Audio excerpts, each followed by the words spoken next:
방금 소개받은 박지영입니다. 저는 무엇이 기록되어야 하는가, 그리고 아카이빙 어디까지 해야 하는가를 주제로 말씀드릴 텐데요.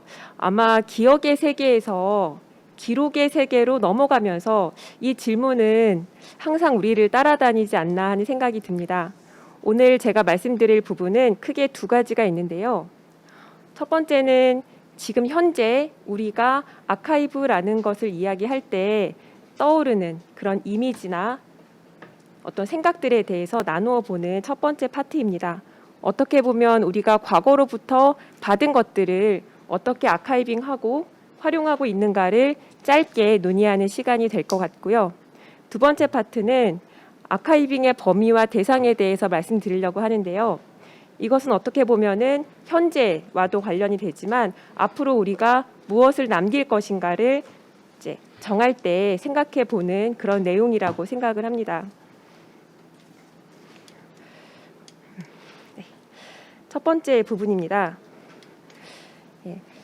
제가 이번에 가지고 온 것은 그 TNA라고 하는 그 영국의 그 국가 아카이브에서 이제 제작한 짧은 영상인데요. 각계 각층의 분들에게 아카이브할 때 떠오르는 것들에 대해서 물어보고 만든 짧은 영상입니다. 여기 아래에 URL과 QR코드를 같이 넣어둬서 혹시 관심이 있는 분들은 직접 영상을 확인하실 수도 있습니다. 참고로 제가 간단하긴 하지만 자막 파일도 있는데요. 혹시 필요하신 분이 계시면 나중에 연락 주시면 제가 자막 파일을 보내드리도록 하겠습니다. 여기에 이제 인터뷰한 분들이 있는데요. 예를 들면은 그 가나에서 이제 이주한 그 큐레이터, 이분은 아카이브라고 하면은 본인의 어린 시절의 기억의 일부다, 이런 이제 인터뷰 내용이 있습니다. 부모님이 떠나온 고향을 아카이브를 통해서 다시 느껴보는 것이죠. 다른 인터뷰에서는 그 영국의 정치인 또 노동조합 지도자 분의 인터뷰가 나오는데, 이분은 아카이브를 통해서 본인이 활동했던 어떤 공동체의 기억을 다시 볼 수가 있다는 그런 이야기를 하기도 합니다. 이외에도 역사가 또는 정치인 또 연구자들이 이제 나에게 아카이브란 무엇인가라는 주제로 짧은 인터뷰를 하는데요. 인터뷰 내용을 이제 제가 한번 쭉 봤는데 그걸 같이 한번 시각화해 보기 위해서 제가 간단한 워드 클라우드를 하나 만들어 봤습니다. 예, 간단하죠? 이게 주로 이제 인터뷰 내용을 이제 자막을 다 보고 조사나 별로 의미가 없는 것들을 다 빼고 정리를 해봤더니 나에게 아카이브란 이라는 인터뷰를 한 분들이 떠올리는 그런 키워드는 주로 이런 것들이었습니다. 지금 같이 보시고 있는데요. 그 중에서도 몇 개를 이제 뽑아 보면은 기억에 관한 것들, 그리고 이야기를 들려주는 것들, 그리고 과거에 관한 것들, 또는 내가 어떤 비밀스러운 탐험을 하거나 과거와 만날 수 있는 그런 현재의 장소, 이런 이야기들이 있었습니다. 지금 아마 이걸 보고 계시는 분들은 아카이브라고 할 때 어떤 것들이 떠오를지 저도 좀 궁금해지는데요. 잠깐 하나 더 보겠습니다. 이 부분은 이제 어떤 것들이 아카이브를 생명력을 불어넣어 주는가라는 또 이제 간단한 인터뷰인데요. 이것 또한 5분 정도 되는 길지 않은 인터뷰입니다. 역시 URL과 QR코드를 통해서 직접 확인하실 수가 있고요. 또 혹시 필요하시다면 제가 그 또 간략하게 만든 자막이 있는데요. 그것도 혹시 필요하시면 보내드릴 수 있습니다. 여기에서는 주로 어떤 이야기를 했냐면,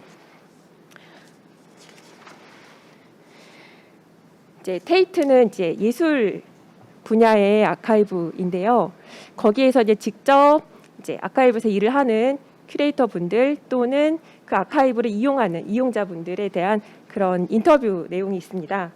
그래서 예술은 그 작품을 결과물로서 우리가 향유를 하게 되는데요.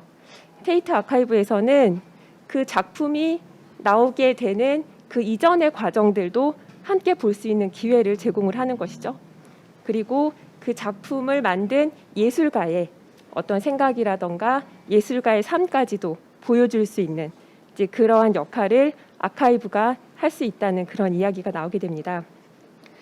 제가 이번 주제를 받고서 찾아본 그런 자료 중에서 이게 정말 가치가 있고 이제 아카이빙을 해야 하는 그런 대상인가, 아니면 그냥 쌓여가는 쓰레기인가, 뭐 이런 이야기도 있었는데요. 여기 인터뷰 내용 중에 어떤 부분이 나오냐면, 유명한 예술가의 이제 그분이 돌아가신 다음에 이제 그런 기록들을 받았는데, 그게 이제 막 쌓여 있었다고 합니다. 그래서 그걸 전시나 그런 이제 기획을 중심으로 보다가 정말 쓰레기를 발견한 거예요. 근데 그걸 쓰레기 봉지를 쭉 보다 보니까 달력이 하나 있었는데, 그 달력도 이제 사실 별로 의미가 없을 수 있잖아요. 달력을 예술가가 만든 것도 아닐 테고. 근데 달력에 이렇게 쭉 보니까 날짜가 이렇게 동그라미 쳐진 날짜가 있었대요. 그래서 그 날짜를 쭉 보니까 이제 그게 그 예술가의 아이들이 그 죽은 날이었던 거예요. 이제 그걸 보고 이제 그 예술가를 더 이해하고 예술가의 삶에 대해서 좀 더 이제 더 알아봐야겠다, 이런 생각을 하게 되고, 그게 이제 전시까지 이어졌다는 그런 이제 인터뷰 이야기가 나옵니다. 그래서 그럼 어떤 것이 처음 봤을 때 정말 가치 있는 기록인 것 같고, 어떤 것은 그렇게 관리에 그 예산이나 또는 그런 전문적인 지식을 쏟을 만큼 가치가 없는가, 이러한 경계를 어디까지 해야 되는가 하는 고민도 좀 남겨주는 에피소드였습니다. 이외에 제가 이제 함께 나누고 싶은 부분 중에는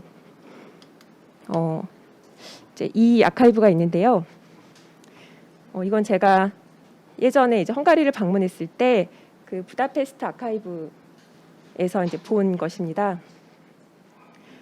이거는 이제 과거로부터 계속 아카이빙을 해온 재료였죠. 예를 들어서 그 도시의 건축 도면이라던가 그 도시의 뭐 박물관이나 도서관, 아카이브에서 소장하고 있던 자료들을 이제 현대의 기술로 디지털화 해놓은 그런 시스템이었습니다. 그 중에서도 이제 인상 깊었던 것이 뭐였냐면은 그 부다페스트 타임머신이라는 게 있습니다. 이제 제가 거기에는 이제 아키비스트 분하고 같이 재미있게 봤던 것인데요. 그 부다페스트의 그 도시 전체의 도면을 각각의 여러 기관에서 소장하고 있었거든요.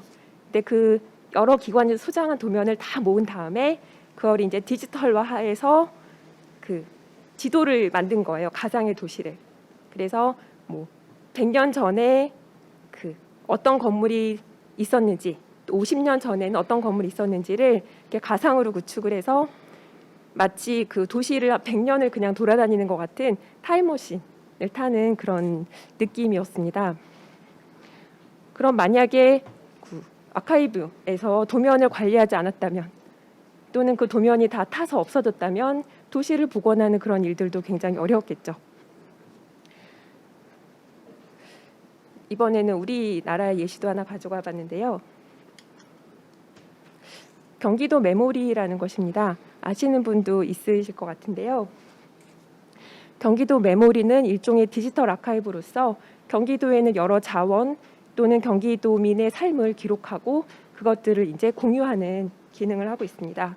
특히 이제 얼마 전에 경기 천년이 있었는데요.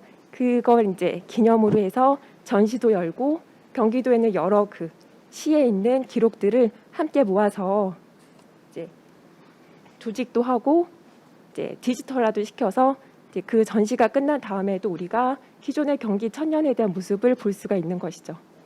자, 아카이브가 이제 첫 번째 파트로서 우리가 어떤 것들을 과거로부터 물려받았고 그것들을 어떻게 지금 관리하고 있고 그것들을 통해서 과거의 모습이나 과거의 삶, 과거에 살았던 사람들과 어떻게 만나고 있는지를 몇 가지 사례를 통해서 살펴볼 수 있었습니다.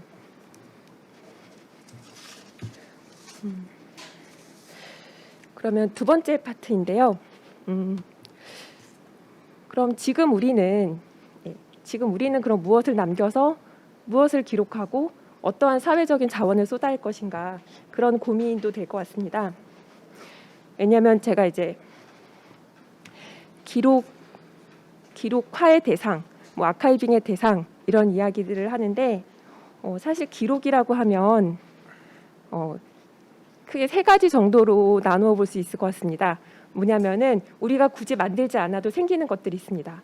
계속 바위에 떨어지는 빗방울들, 그냥 걸어가면 생기는 발자국들, 이런 것들도 일종의 자연적인 기록이라고 볼 수 있죠. 그게 이제 지속 가능한가는 또 봐야겠지만, 또 하나는 우리 활동의 그런 결과물로 일종의 부산물처럼 생기는 것들이 있습니다.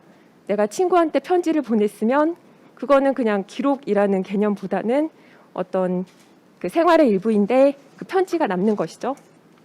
그 다음에는 정말 의도적으로 기록화하는 그런 것들인데 일종의 회의록 같은 것들이 이제 해당이 됩니다. 어떤 필요성을 가지고 활동과는 별개로 기록이라는 행위가 또 나타나는 것이죠. 그럼 그 세 가지를 좀 고려한 다음에 그럼 무엇을 기록하고 그 범위는 어디까지 할 것인가 생각해 볼 수 있겠는데요. 먼저 우리가 어떤 것을 기록해야 되는가라고 고민을 할 때 보통 이제 그 나중에 증거가 될 수 있는 것들을 기록한다라고 이야기를 합니다. 이제 어떤 행위를 하거나 어떤 의사 결정을 했을 때 그 행위를 이제 말해주는 것이죠. 또는 의사 결정의 합리적인 과정을 보여주는 것이죠. 이제 그런 부분들을 우리가 이제 증거로서의 기록이라고 이야기를 합니다.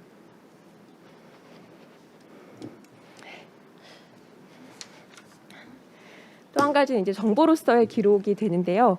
어떤 메시지나 아니면은 메모리 아니면은 우리에게 영감을 주기도 하고 뭐 즐거움이나 기쁨, 슬픔을 생각나기도 하고 또는 이외에 여러 이제 유용한 그런 활용도를 가지고 있는 그런 역할을 한다고 합니다. 이럴 때 이제 우리가 정보로서의 기록이라고 하는데 주로 이제 증거적 가치, 뭐 정보적 가치 이렇게도 이야기를 합니다. 그런데 이 두 가지만 보기에는 이제 기록이라는 것이 더 넓은 범위를 갖지 않을까, 또는 우리가 아카이빙을 한다는 행위가 어떤 증거나 정보와 같이 유용성만을 기준으로 하기는 너무 좀 좁지 않은가, 이러한 그런 의견도 있습니다. 그런 그 논의 중에 한 가지가 이제 이거는 어떤 증거나 정보라는 그런 범위에 가둘 것이 아니라 우리가 뭔가를 재현하고 싶어서 기록을 하고 그것을 아카이빙하는 것이 아닌가, 이러한 얘기들이 있습니다. 그러면 재현을 왜 할까요? 뭔가 우리가 바라는 것이 있는 것이겠죠. 그때 이제 제가 이제 여기서 가져온 논문에서 이야기는요, 그 지속적인 재현을 통해서 어떤 가치를 끌어내고자 한다는 것이죠. 사실 예전에는 대부분 지금보다 훨씬 더 기록 또는 아카이빙이라는 것을 좁게 생각했었거든요. 예를 들어서 처음에 우리 그 역사상의 기록은 상거래였다고 합니다. 그러니까 내가 뭐 물건을 얼마나 샀다든지 얼마나 팔았다든지 그런 것들이 이제 기록으로 남았다는 것이죠. 근데 지금은 일반적으로 생각해도 그것보다는 훨씬 더 범위가 넓어졌습니다. 그러면은 앞으로 더 넓어질 수도 있겠죠. 근데 그것을 어떤 정확하게 경계를 세우기보다는 이제 어떠한 가치를 끌어낼 것인가, 그런 것들을 좀 더 생각해야 되지 않을까 합니다. 그래서 마지막으로 이제 제가 가져온 것이 그럼 우리가 기록이라고 생각해서 아카이빙하는 것과 이것은 기록이 아니다라고 하는 것의 경계가 어디 있냐는 것이죠. 제가 이제 펭귄 사진을 가지고 왔는데요. 보통 우리가 새해라고 하면 머릿속에 펭귄을 떠올리진 않죠. 예. 그런데 우리가 이것은 기록이야 라고 생각하는 아주 전형적인 기록만 생각해서는 그럼 정말 우리가 재현하고자 하는 것, 그 재현물의 결과로서 끌어내고자 하는 뭔가 가치, 유용성 같은 것들이 굉장히 경직될 수 있다는 것입니다. 그래서 마지막에 펭귄으로 마무리를 할 텐데요. 그 우리가 기록하는 대상, 그 경계는 앞으로도 확대될 것이고 이제 그것은 끌어낼 수 있는 가치에 따라서 이제 달라지겠다. 이제 이렇게 말씀을 드리겠습니다. 네, 들어주셔서 감사합니다.